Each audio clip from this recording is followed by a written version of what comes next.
Okay, Lamor Whitehead is back in the news again, and of course, has gone viral among the so-called Black Americans. You know what I find interesting is no other group of people rejoice at the downfall of somebody, regardless of how crooked or fraudulent they may appear. I've never seen no other group, no other race of people that celebrate as much as the so-called Black Americans at the downfall of someone that looks like them. For some reason, people seem to be hating on this man just because of how he dressed, just because of what he wears. And of course, like Brother Polite, like Sarnetta, like Dr. Umar Johnson, they labeled him as a fraud. Of course, Black men can't do anything without being labeled as a fraud. But yet, Bishop Lamor Whitehead has done nothing different than what the average YouTuber does. Now, people refer to him as a fraud because of how he dressed, because of the money that he allegedly have. Somebody even posted a video of him asking for donations. And they said that he was begging, and people love to attack the so-called black pastor. Now, the Bible talks about how there are false prophets, false preachers and teachers. We know this. This is not an old thing. This is not a new thing, rather. And it just doesn't happen among black preachers. We find this happen among even white preachers. But you don't see white people going viral talking about their white pastors, regardless of how fraudulent they may be. Billy Graham is one of them. But we don't hear them talking about that because it really means nothing. If you don't believe in what that man teaches, if you don't agree with this man, just move on about your business, especially if you never donated to this man. If you never donated any money to this man, why are you so concerned about what he's got in his pockets? Why are you so concerned about his car seats and how his car seat look? Now, Bishop Lamar, he, of course, was allegedly arrested by FBI. Now he's out of jail. He made videos. And of course, he's feeding the wolves because the wolves are now reposting his videos and still referring to this man as a fraud. And it's interesting because a lot of these so-called YouTubers that's attacking Bishop Lamar are people that have been incarcerated themselves. These are people that sold drugs in their own communities. I'll repeat that. They sold drugs in their own communities. They assisted in destroying their communities by selling drugs. Some are even burglars. Some had even murdered someone that looks like them, but yet they're pointing fingers at Bishop Lamar. So that's hypocritical. And if you want to talk about him taking up donations, what he does is no different than what YouTubers does. Hit that Cash App. Oh yeah, a lot of y'all talk about hit the Cash App. What's that other thing that you guys got? When you go live, and you're asking people to hit that donation button. Oh yeah, and then what about that one site that you guys go and you take your clothes off and you prostitute yourself, you know, and you say go to my, what is that thing called? I can't even think of the name of that thing, but Tommy Sotomayor has one. Like where go to my page and subscribe, and you got to pay to see somebody either take off their clothes or commit sexual acts. But yet you want to point fingers at Bishop Lamor. See, this excites you to see the downfall of another man. This excites you to see the downfall of another man. So, regardless of what goes on with this man now, when it comes to these allegations, I've learned to tone them out. I don't listen to them. Because, yeah, there are fraudulent people out there. But remember, Polite, Sonetta, and a host of other YouTubers, even Hassan Campbell, was accused of being fraudulent.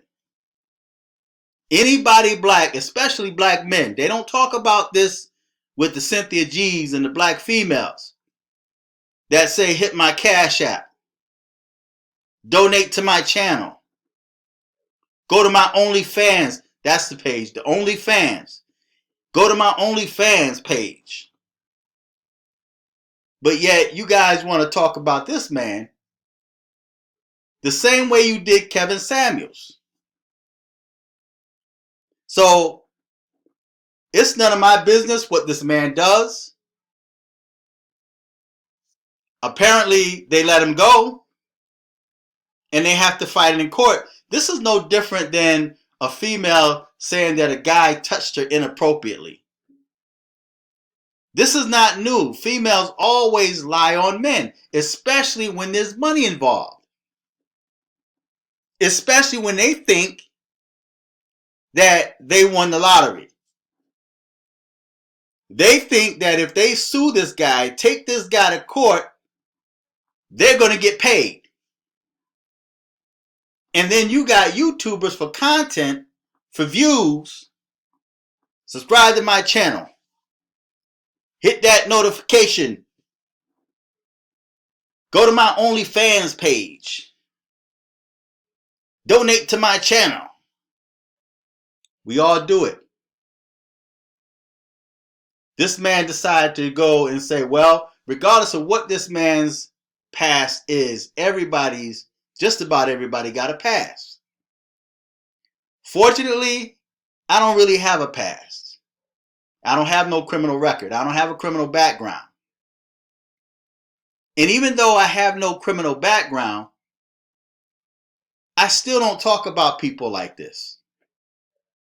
Because there's nothing new. There's nothing new under the sun. What Bishop Lamor Whitehead does, that's his business. He has to answer to God. But I've never seen any other race of people that rejoice in the downfall of each other. That's why the so-called black community will go nowhere.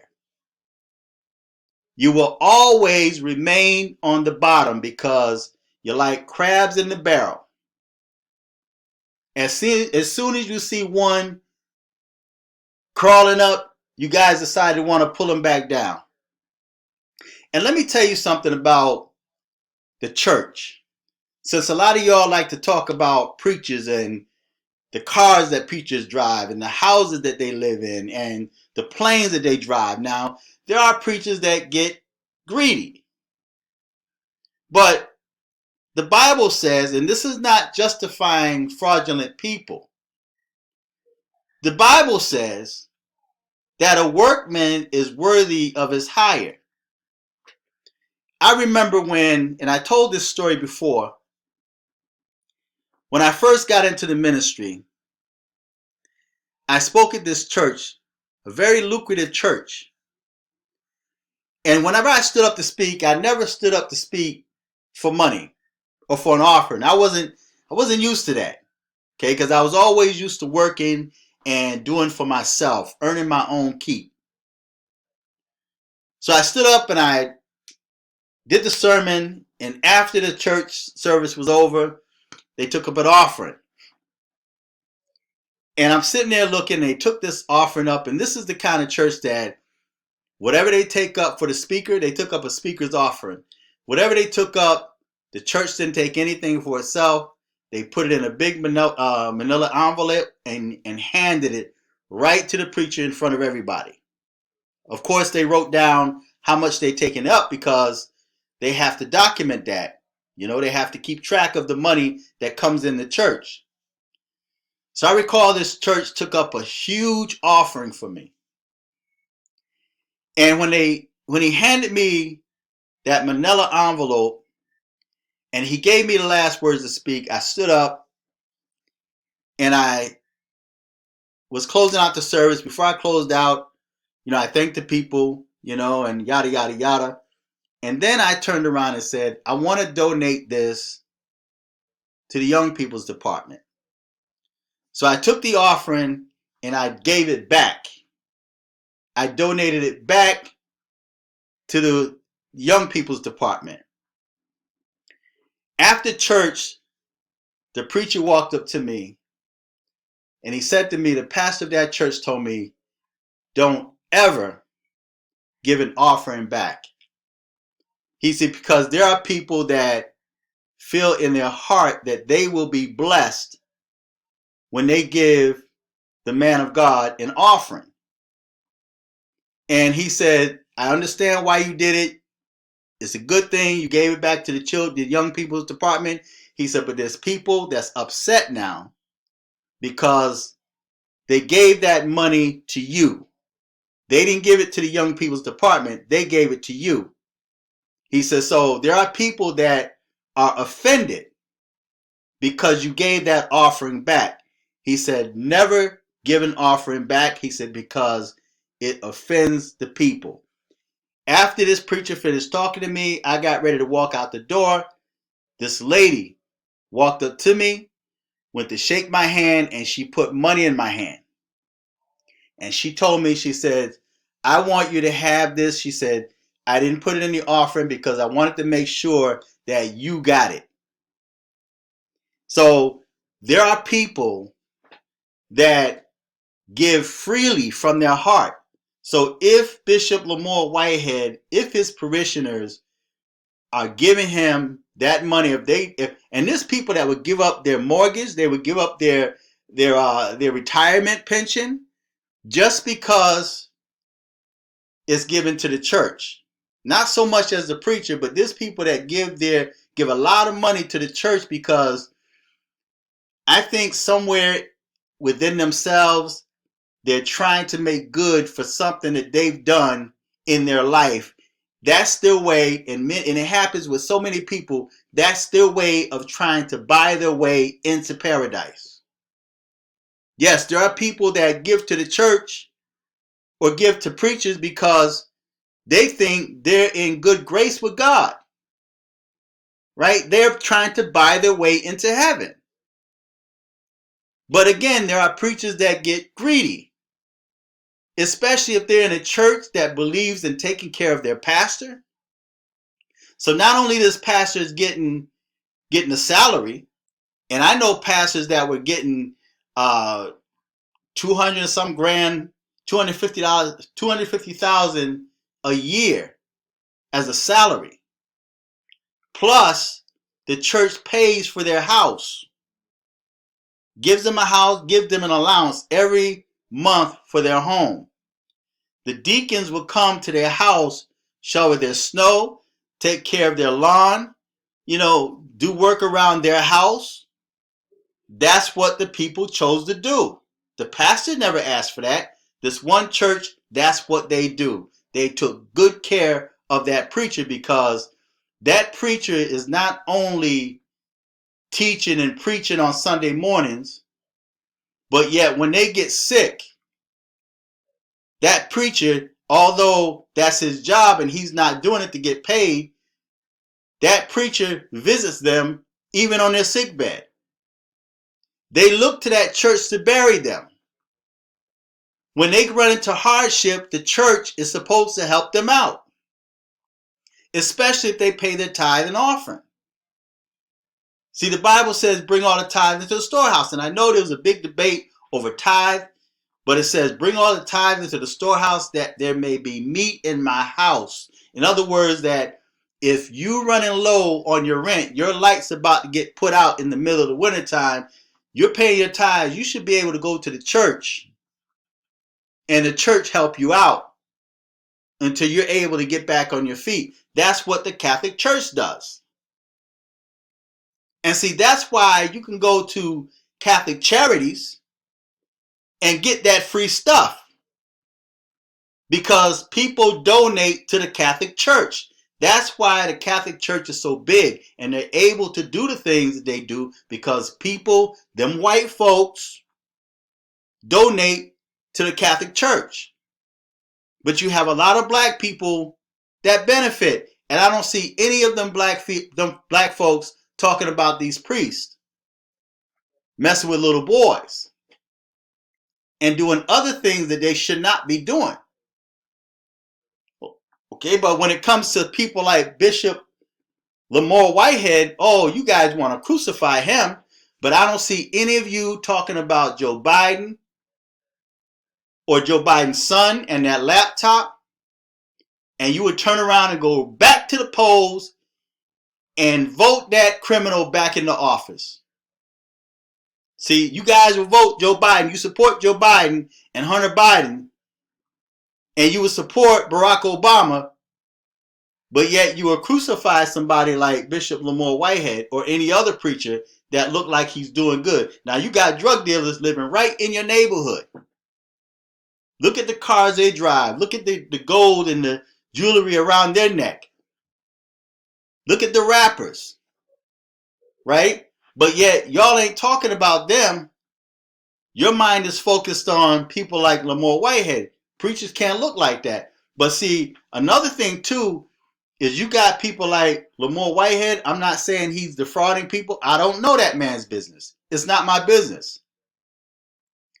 But you got pastors, man, that have side businesses. I know pastors that's still on their jobs because the church can't afford to pay them to come off their jobs. I remember a time, man, when preachers, you didn't really see the flashy preachers and whatnot. And then you had people on the outside, of course, talking about, they driving a Pinto and, how can you preach prosperity and the pie in the sky, you driving a Pinto?